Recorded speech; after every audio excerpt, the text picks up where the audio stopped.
Silmar Lima, boa noite, Nicole. O Arboleda tem que sumir do São Paulo. Deixa eu registrar uma informação que não é minha, mas do Rafael Emiliano, que é um jornalista que cobre o São Paulo. O Rafael afirma que o São Paulo desistiu de rescindir o contrato com o Arboleda depois de descobrir que o Arboleda tinha um acordo fechado com o Atlético Paranaense. O São Paulo pensou, bom, então quer dizer que o cara ficou um mês ausente, vai voltar, eu vou rescindir o contrato com o cara, e aí logo depois ele vai ser anunciado pelo Atlético, nada disso. Não topo fazer esse negócio. Se o Atlético quiser, o Atlético que me procure e pague uma compensação financeira. Há só um pequeno grande problema por trás dessa história. Digamos que, de fato, o Arboleda e Atlético Paranaense tinham um acordo e só estavam esperando a rescisão do contrato. Por Atlético Paranaense não é vantagem fechar com o Arboleda agora, tendo de pagar uma compensação ao São Paulo. O Atlético só vai poder utilizar o Arboleda em 20 de julho, quando a janela reabre por aqui. Então, para o Atlético, vale a pena deixar o Arboleda no São Paulo. O São Paulo vai ter de pagar o mês de maio do salário, o mês de junho e o mês de julho. 20 de julho é quando a janela reabre. São 3 meses inteiros, praticamente 3 meses inteiros. Levando em consideração que o Arboleda custa R$1 milhão por mês, são 700 mil em salário, e mais 300 mil com pagamentos de dívidas, o São Paulo vai desembolsar quase 3 milhões de reais nesse período. Não valeria a pena ter rescindido e deixado o cara tocar a vida dele? Enfim. Informação do Rafael Emiliano, não consegui confirmar com o pessoal do São Paulo, até porque todos estão super envolvidos no jogo contra o O'Higgins pela Sul-Americana, tá? Ó, mais um superchat aqui. Quais posições o São Paulo procura para reforçar o time? William, prioridades, ou prioridade, atacante de lado de campo, tá? Há o entendimento de que já havia necessidade dessa função no elenco, aí o Arthur foi contratado, mas o Lucas se machucou. E o Lucas só volta a jogar na próxima temporada. A gente não sabe se vai jogar no São Paulo, até porque o contrato dele, vocês sabem, se encerra em 31 de dezembro. Então o São Paulo busca atacante de lado de campo, tá? Essa é hoje a prioridade. Muita gente fala em centroavante, mas o São Paulo tem o Caleri, o André Silva e o Rian Francisco. O São Paulo não tem a intenção de fechar com o centroavante. E está aberto a outras possibilidades também. Saída do Arboleda. Essa é líquida e certa. O São Paulo está atento ao mercado de zagueiro. Pintar uma boa oportunidade, mas sempre levando em consideração não gastar dinheiro, tá? Não gastar dinheiro é a prioridade. Cebolinha, um velho sonho. O Rui Costa adora o Cebolinha, mas fica difícil imaginar que o São Paulo consiga contratar o Cebolinha sem grana. A única possibilidade, talvez, fosse envolver o Marcos Antônio na parada. O Flamengo quer muito o Marcos Antônio, beleza. Vende o Marcos Antônio, pega dinheiro e pega também o Cebolinha. E Arboleda foi desmascarado pelo São Paulo. Dá uma olhada nessa informação divulgada pelo jornalista Rafael Emiliano. Segundo ele, o tricolor desistiu de rescindir o contrato com o equatoriano depois de descobrir que ele já tinha negociações avançadas para se transferir para o Atlético Paranaense. Algo como, você já tem acordo com os caras e só está esperando a rescisão de contrato para acertar lá? Então tá bom, não tem mais rescisão de contrato. Se você quiser, comunique ao Atlético Paranaense para que nos pague uma compensação financeira, só assim pode haver negócio.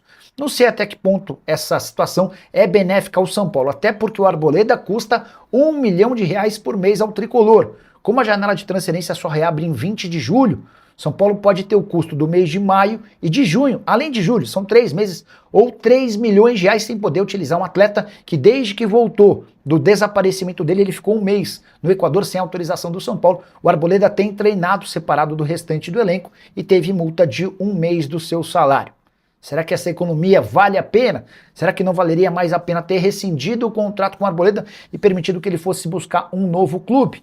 De qualquer forma, a realidade do Arboleda é essa, ele não faz parte dos planos e o tricolor espera por uma compensação financeira para liberar o atleta de 34 anos de idade, que tem vínculo até dezembro de 2027. Estou aqui ao lado de Arnaldo Ribeiro e ao lado de vocês, querendo saber aquela pergunta mágica de sempre. E aí? Gostou, adorou, deu por gasto, não gostou ou foi um lixo? Tradicional e mais escancarado do que nunca deu para o gasto, né? Eu acho que era exatamente a minha expectativa com a escalação que saiu. E vou te dizer, eu dei para o gasto completo e insisto nisso. Para mim foi o primeiro dos 4 empates que o São Paulo tem que, no mínimo, buscar nessa sequência fora de casa. Ele ainda tem no mínimo 4 empates. Ele tem o Corinthians em Itaquera no domingo, ele tem o Juventude na quarta em Caxias e tem o Fluminense no sábado no Maracanã. E nessa chave, vamos lembrar também que acabou no Uruguai, o Boston River tomou a virada do Milionários, então o Milionários está na briga, tem São Paulo 8, Boston River e Milionários 7.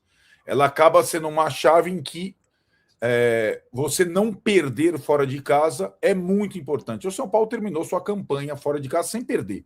Aliás, ele terminou a sua campanha fora de casa e também teve o jogo em casa contra o Higgins, até agora foram 4 partidas, sem tomar gol.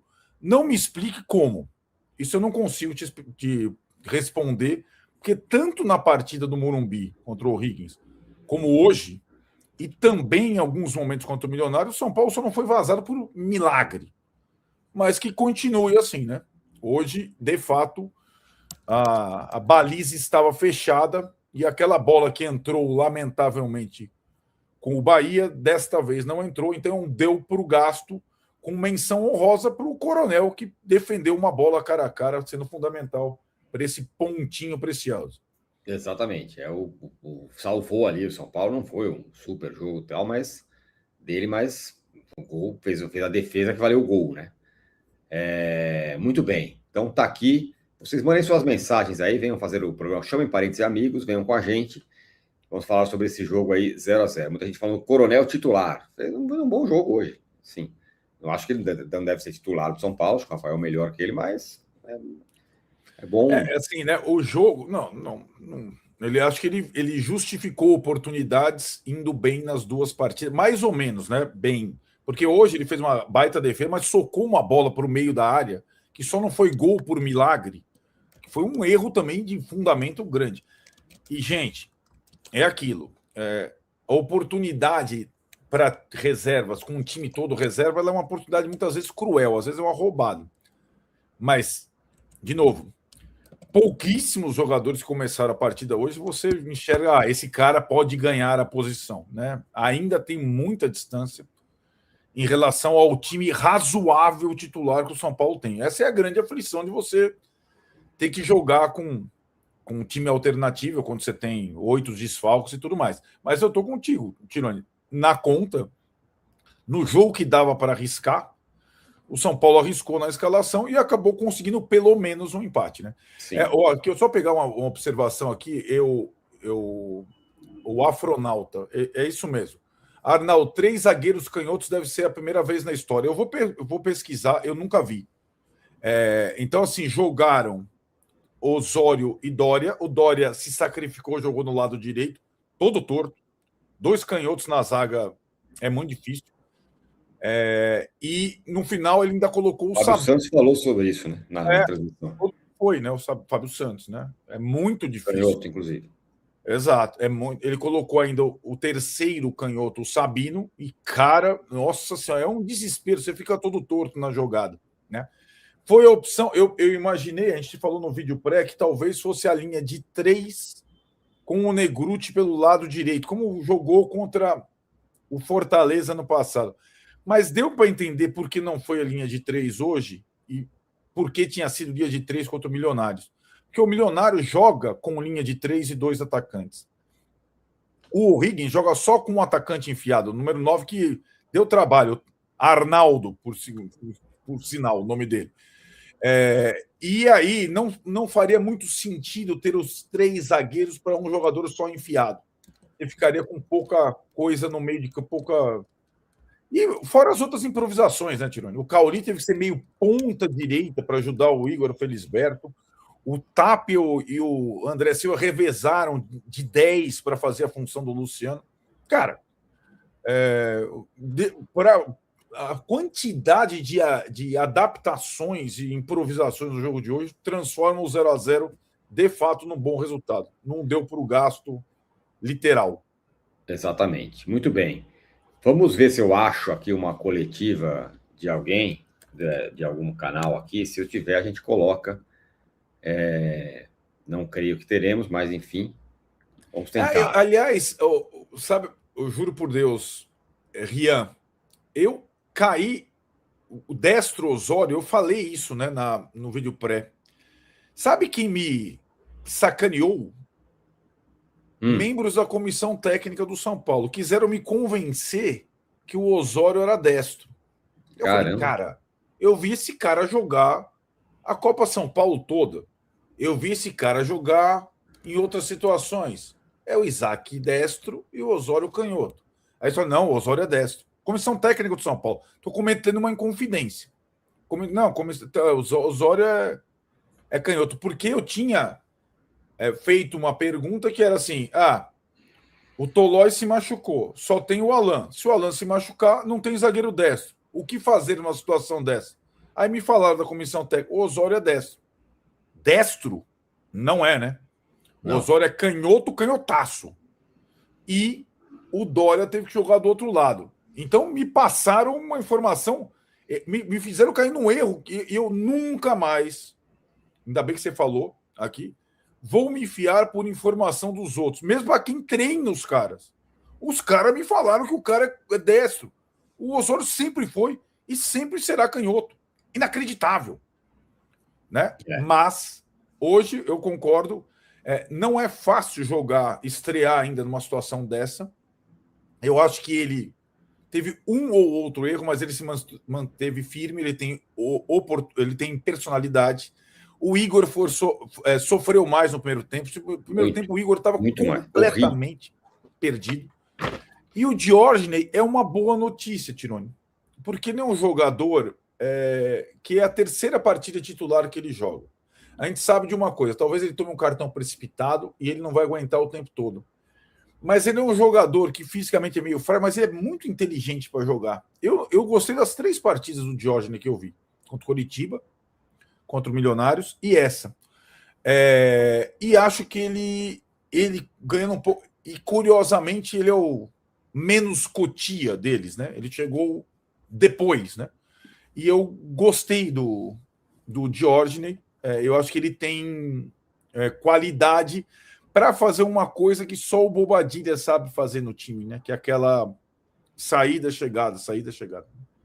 Para falar a verdade, eu gostei do Osório também. Voltou uma puta roubada, jogando, como você falou, todo mundo torto aí, todo mundo dois zagueiros canhotos e tal.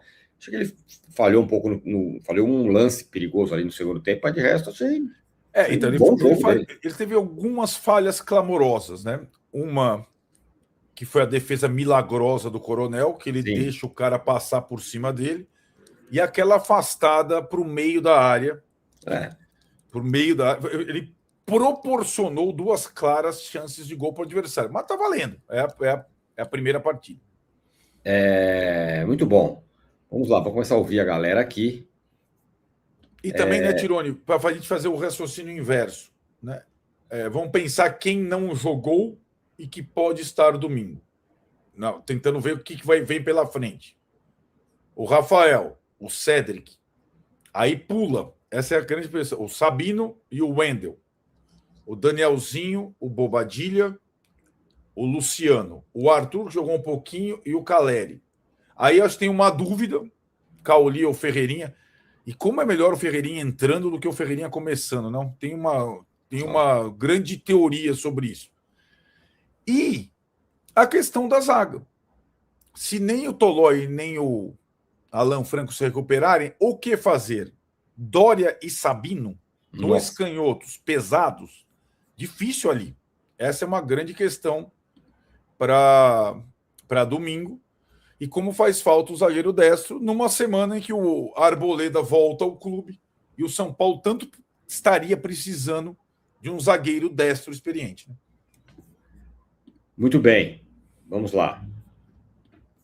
Aquiles José. Boa noite, amigo. O jogo deu para o gasto. O importante é ser líder sem ter tomado nenhum gol. Infelizmente, Ferreira hoje estava no dia do não. Nossa, ele errou tudo, né? 3 finalizações completamente erradas. Não é que foi passou por pouco, não. Muito errado. Moleques da base corresponderam. Dória improvisado na direita fez sua melhor partida. Tinha que jogar. Não foi uma grande partida também do Dória, mas ok. Mas agora, desses caras da base todos, eu achei o Igor Felisberto bem pior do que o Osório. Bem pior. O primeiro tempo dele foi um desastre. Eu acho que alguma coisa foi conversado no vestiário que ele voltou mais calmo. O primeiro tempo dele Na verdade, foi... acho que deu uma ajeitada ali na marcação ali, né? E quando entra o Arthur, aí ele fecha o lateral, Sim, evita a dobra em cima aí dele, né? ficou mais calmo, mas no primeiro tempo ele errou tudo, ele errou domínio, ele errou tudo. Rafael Dias, domingo em Itaquera é fácil prever. Rival reclamando do apito no jogo passado, precisando ganhar. Será escalado um árbitro caseiro e fraco. Pênalti para o Corinthians e o árbitro do VAR decide o clássico. O árbitro vai ser o Daronco. Anderson Daronco, o mesmo árbitro que apitou São Paulo e Fisicamente ele não é Palmeiras. fraco, pelo menos. Mesmo árbitro que apitou, Daronco, 250 faltas, palestra de 10 minutos em cada marcação, sem jogo. Se alguém. O jogo é o seguinte, hein? Quem fizer 1-0 ganha. Pode ficar. Já aviso já. A gente chance sempre de fala. O time fizer 1-0 ganhar é 98% com o Daronco optando. A gente sempre fala isso contra o Palmeiras fez 1-0 com 2 minutos, né? E acabou o jogo. É um jogo complicado. O Corinthians usou os titulares na Colômbia, o Diniz não arriscou. Ele usou os titulares no jogo de quarta na Colômbia, mas ele tem um dia a mais de recuperação, né? Agora, o São Paulo tem logo na sequência, na quarta, em Caxias, outra visita indigesta para manter a vantagem e a classificação na Copa do Brasil, né? Muita gente perguntando, o Bobadilla não foi expulso contra o Bahia, ficou aquela impressão, quem foi expulso foi um jogador, foi um membro da comissão técnica, aliás, um massagista do São Paulo. O Bobadilla ficou em São Paulo, mas para se preservar, porque ele é o jogador que mais minutos atuou no São Paulo na temporada, além de jogar pela seleção paraguaia, além de ter a Copa aí pela frente, ele foi preservado, mas ele joga domingo. Michael Martins fala, na boa, o lateral direito hoje foi melhor que o português 1000 vezes. Mas não foi mesmo. Não, gente, não aí conversar, desculpa aí. Podem não gostar do sério, mas falar que... Não dá. Desculpa, não dá. Eu não acho foi legal os caras da base, não dá para comparar, gente. Calma. É aquilo, né? Itaquera vai colocar quem? Vai colocar o Cedri, né? Não vai botar o menino lá, nem seria, né? Fala pessoal, estamos aí com atualizações importantes do São Paulo. Se inscreva e ative o sininho para receber mais atualizações do Tricolor. Deixe seu like que é muito importante para o crescimento do canal. Utilize o espaço aqui embaixo para registrar sua opinião. Ficamos por aqui com mais esse giro de notícias. Um abraço e até o próximo vídeo.